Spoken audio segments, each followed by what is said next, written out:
The Nation of Islam has never condemned Islamic Arab enslavement of melanin-dominant humans, but they are very quick to castigate Eurogenital atrocities. They are very silent on the digging up of our ancestors in Hamid, but what we know is that the Nation of Islam know about these facts and many other facts. But why do they keep quiet? All we need is personal conviction of our ancient greatness and powerful, irrefutable past as the tonic and the reason to discard, reject, and abhor Islamic religion, even if it produced giants like Muhammad Ali, Honorable Elijah Muhammad, Malcolm X, or Louis Farrakhan. Our topic today is why not Islam.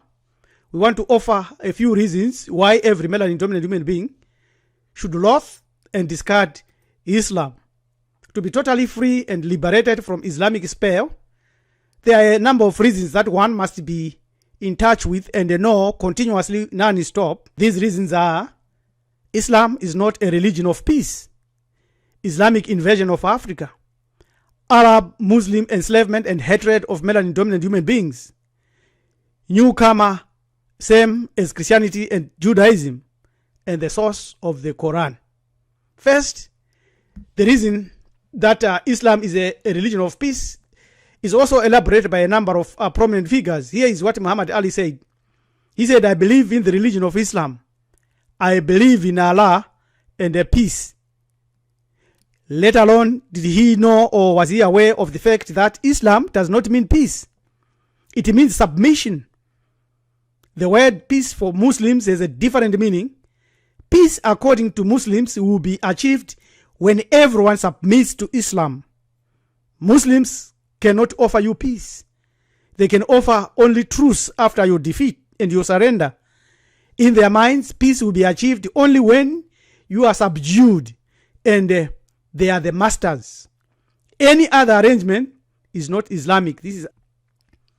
Here is more proof that Islam is not a peaceful religion. In their book, the holy book, the Quran, their so-called holy book, Surah 2:191, it says, "And kill them wherever you overtake them."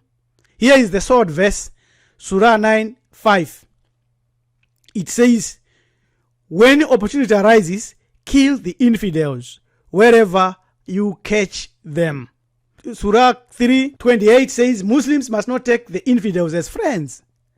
3:85, "Any religion other than Islam is not acceptable."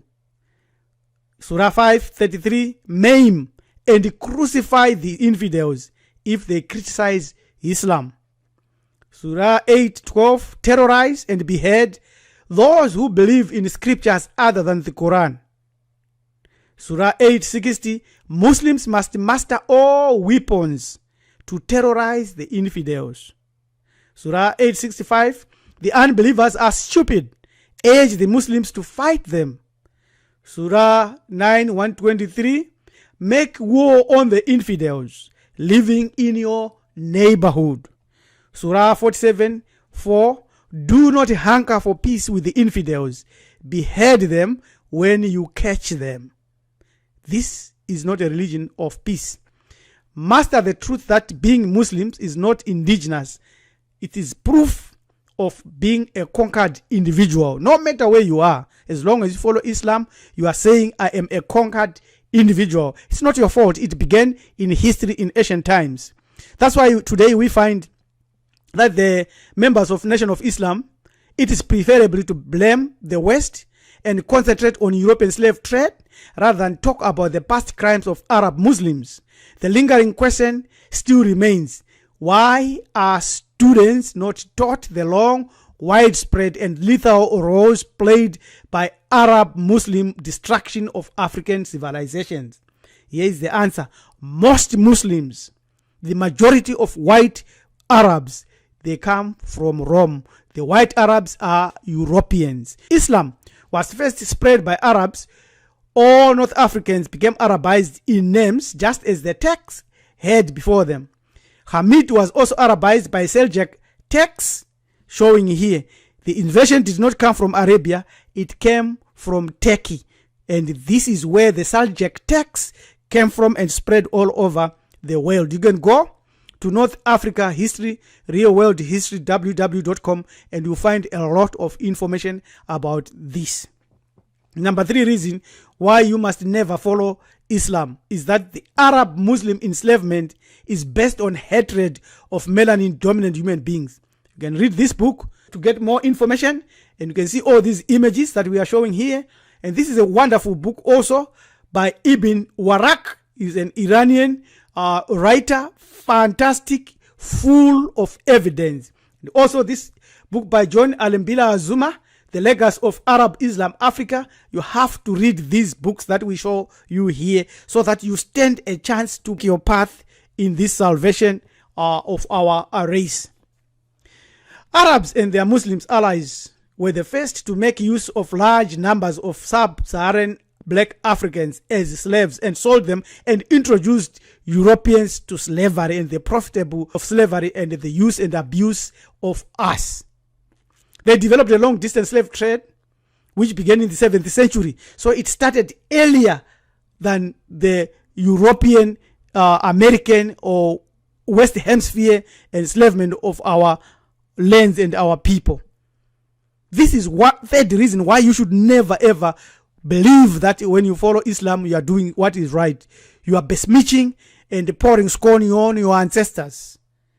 So they moved millions of Africans across the Sahara Desert, the Red Sea and Indian Ocean into North Africa, the Mediterranean and Persian Gulf. Although over a much longer period of time and comprising far more females, the number of Africans exported via these trans-Sahara or Indian slave trades probably equaled or is even greater than those of transatlantic slave trade.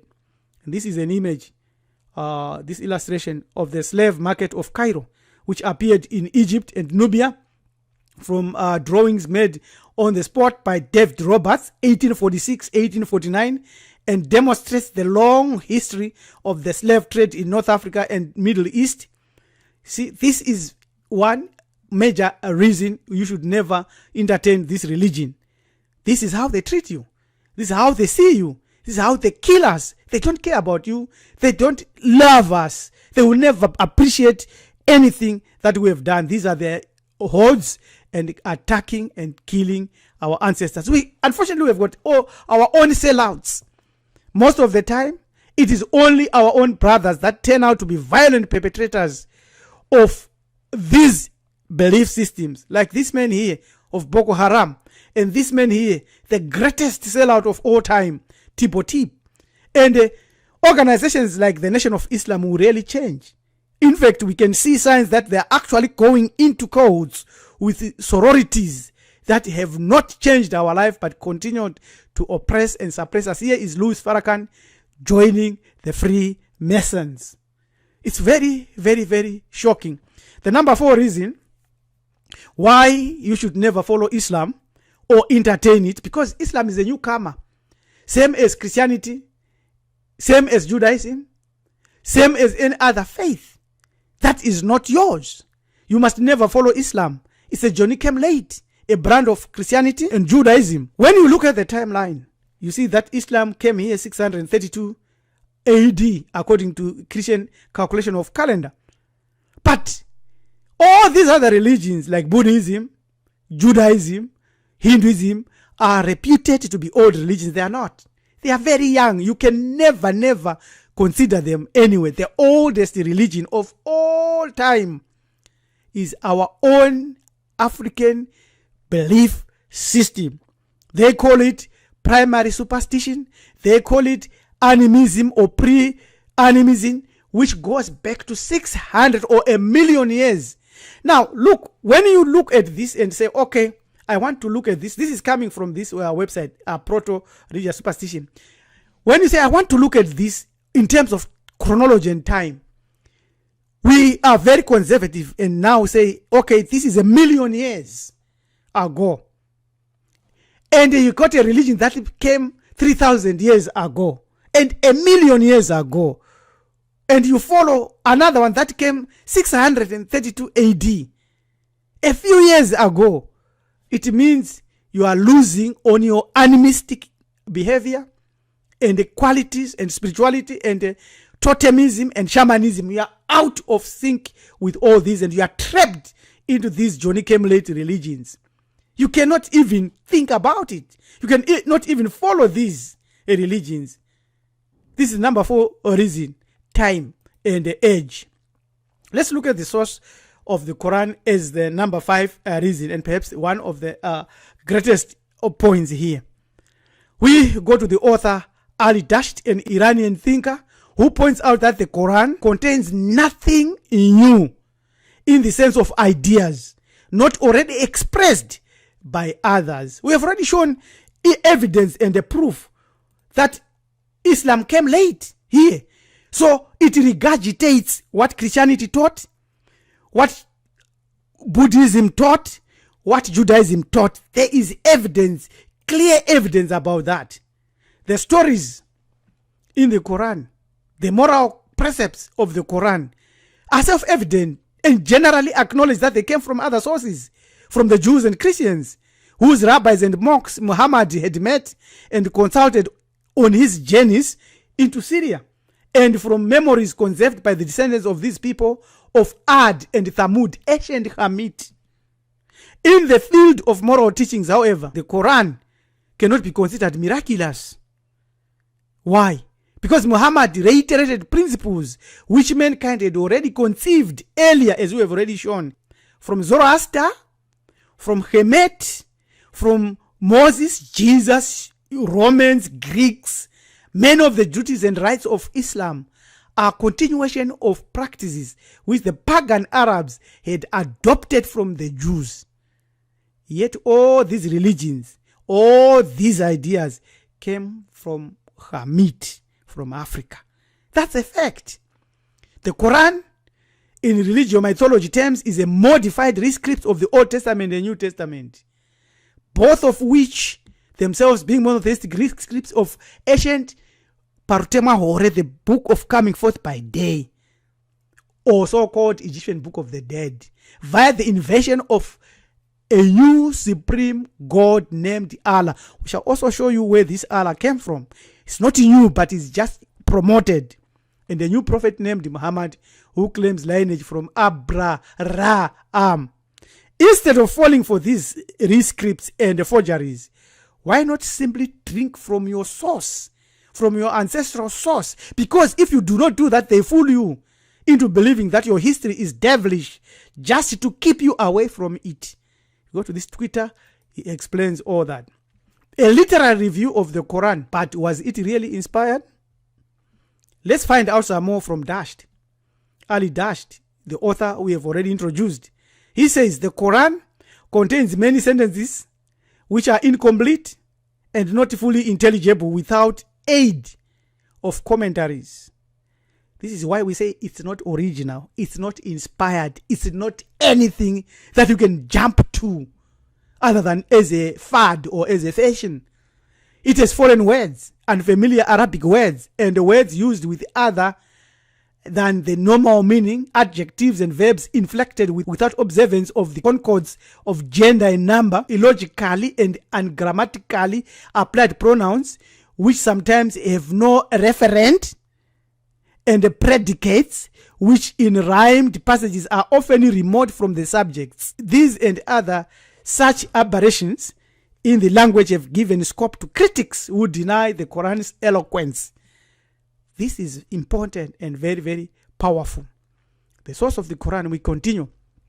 We now come to their divinity, or God, or Allah, as supreme deity in paganism, now co-opted and adopted by them. Even with the symbols, the name Allah comes from the word Il, meaning deity in the generic sense. The same root is shared by other Semitic languages, most familiarly in Hebrew, where you have got El, Elohim.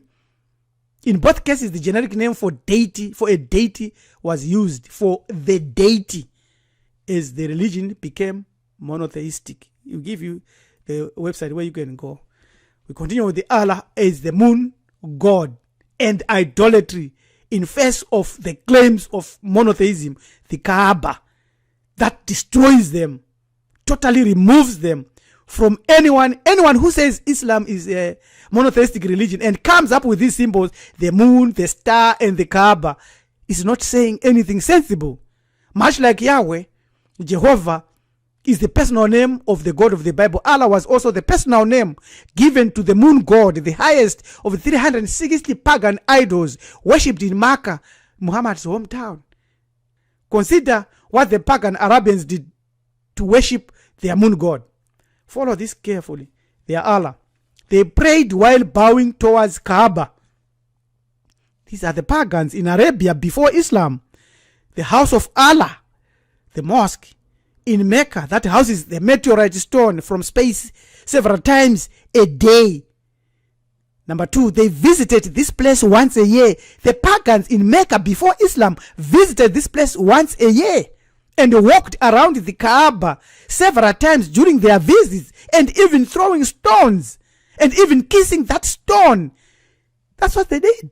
So how come you now come and tell us that you are a monotheistic religion when all your practices were performed and constructed and put into force by those that were not even close to Islam, the pagans? You might want to add more and share with us your pro-Afro content without undue hassles. You can do that in 2 steps by visiting us on our website on marifado.com and sign on, and also sign into our app connect.marifado.com. We now have an e-library donated to us by a brother which I'll introduce in this on this channel. He has given us a wonderful donation of ebooks. So you can go to our website and download any ebook and study and become enlightened. Now, why should every melanin-dominant human being loathe Islam? Islam is not a religion of peace. It destroys African spirituality by denying you ancestor and divinity reverence and refusing to teach you how to connect your soul to your life and spirit and to existence. Islam should not be your religion because it is still controlling parts of Africa and is still destroying our ancestors' heritage and the graves. Arab Muslims enslaved us because of hatred. This dehumanized us, and they have not even repented, and they may not even pay any recompense because it will be astronomical. Because the oil they are using is ours, and the resources are ours, and they've built cities in our homes without our permission. It's a newcomer religion, Islam. It came yesterday. It's a copycat filled with errors and filled with the innuendos and the war. So the source of the Quran is that it's a book that was not inspired, but that crafted stuff from many other religions. These are the major reasons why, when you look at the nation of Islam and how they cannot turn around and teach the truth, is because they are locked into the frequency of Islam, of Allah. And therefore, they can't cut the tree that they are standing on. In conclusion, therefore, although all we need is conviction of our ancient greatness and a powerful, irrefutable past, and the difficulty is in putting this theory into practice. That is what matters most. In this way, when we put this theory into practice, we can become great in our own capacity or as a race, and we'll never lose that greatness. One principle we learn from our ancestors about this is that whenever you have this knowledge, do not be arrogant because of your knowledge, but confer with the ignorant men as with the learned, for the limit of skill or art has not been attained, and there is no craftsman who has fully acquired this mastery.